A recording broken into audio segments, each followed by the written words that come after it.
ሰላም ቅዱሳን በእግዚአብሔር ሰላምታ ሰላም እላችኋለሁ። ዛሬ ወደ እናንተ ጠር ያለ ሐሳብ ይዤ መጥቻለሁ። ይህም ደግሞ ዛሬ ስለ ስኬት ነው ማወራችሁ፣ ወይንም ስለ መከናወን ወይንም ደግሞ ስለ ፍሬያማነት ነው። በተለይ ስኬት በሚለው መልእክቱን ያዙልኝ። ስኬት እንዴት ይመጣል? ቅዱሳን በእኛ በክርስቲያኖች ሕይወት ውስጥ ስኬታችን እንዴት ነው ስኬታማ የምንሆንበት መንገድ እንዴት ነው የሚለውን ነው ዛሬ ማወራችሁ።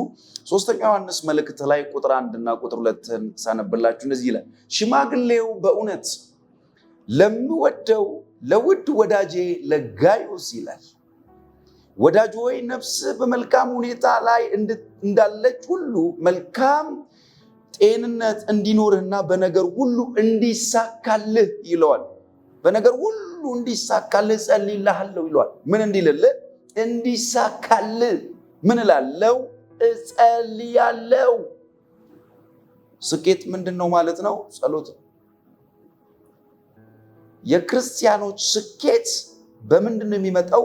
ዋነኛና አንደኛው ነው ቁልፍ ሐሳብ በጸሎት። ወዳጆች ዮሐንስ ሐዋርያ ለወዳጁ ለጋዮስ እንዲሳካልህ ምን እልልሃለሁ?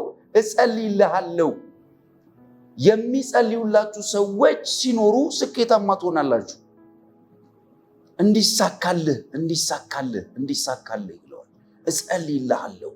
አያችሁ፣ ስኬትና ጸሎት፣ ጸሎትና ስኬትና ጸሎት አብረው የሚሄዱ ናቸው። የቅዱሳን ዓለም የስኬት ዓለም የጸሎት ዓለም ነው።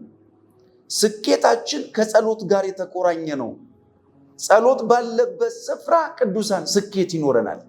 እመኑኝ፣ የምትጸልዩ አልፎም ደግሞ እንደዚሁ መጽሐፍ ቅዱስ ቃል አውድ ስንመለከት የሚጸልይላችሁ ሰዎች ካሉ ስኬታማነት ደግሞ ይኖራል።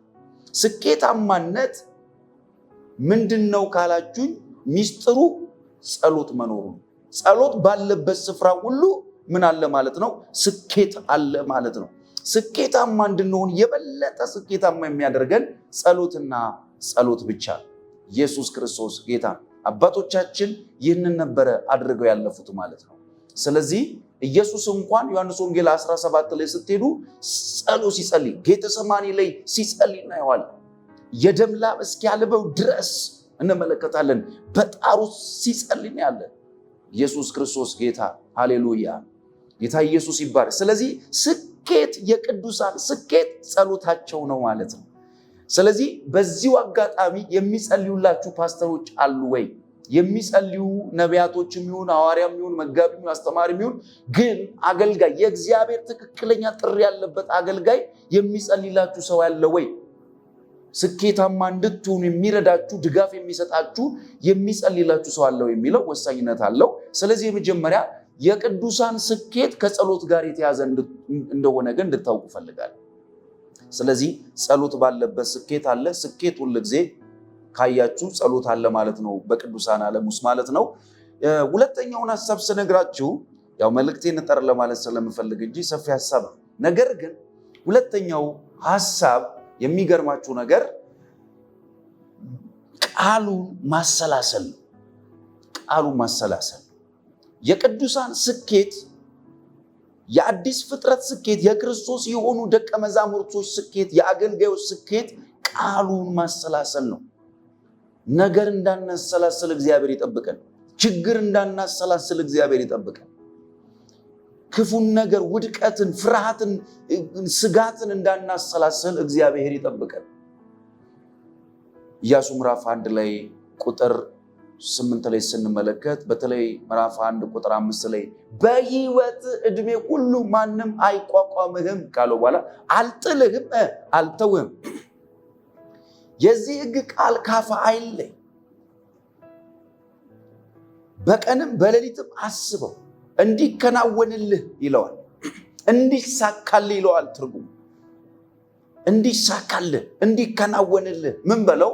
በቀንም በሌሊትም አስበው። ምን በለው? አሰላስለው። ወደ ግራም ወደ ቀኝም አትበል። ምን ግን ይበል? የዚህ ሕግ ቃል ከአፍ ምን አይበል? አይለይ። ደግሞ ምን በል? አሰላስለው። አሰላስሉ፣ አስበው፣ አሰላስለው። ቅዱሳን ቃሉን የምናስብ እግዚአብሔር የነገረንን የእሱን ድምፅ የምናስብ የምናሰላስል ስንሆን ስኬታማ እንሆናለን። ስኬት የእግዚአብሔርን ቃል ማሰላሰል ይፈልጋል። እግዚአብሔር የነገረንን ድምፆች እንድናሰላሰል ይፈልጋል። እግዚአብሔር የነገራችሁን ትንቢቶች፣ ድምፆችን፣ የእግዚአብሔርን ቃል የምናስብ የምናሰላስል ከሆንን ወደ ስኬት፣ ወደ ከፍታ፣ ወደ መከናወን ውስጥ መግባት ይሆንልናል ማለት ነው። ተባረኩ። ይህን መልእክት እስከ መጨረሻ ስለሰማችሁ ደግሞም እግዚአብሔር አምላክ ደግሞ እንደምትጠቀሙበት ለበረከት እንደሚያደርግላችሁ አምናለሁ። ይህን መልእክት እስከ መጨረሻ የሰማችሁ ሁላችሁም ቴንኪው ለማለት ወዳለሁ። ደግሞም በቀጣይ ወደ እናንተ እንዲደርስ ሰብስክራይብ እንዲሁም ደግሞ ሼር ላይ ኮመንት በማድረግ የዚህ ዩቱብ ቤተሰብ እንድትሆኑ አበረታታችኋለሁ። ተባረኩ። ሰላም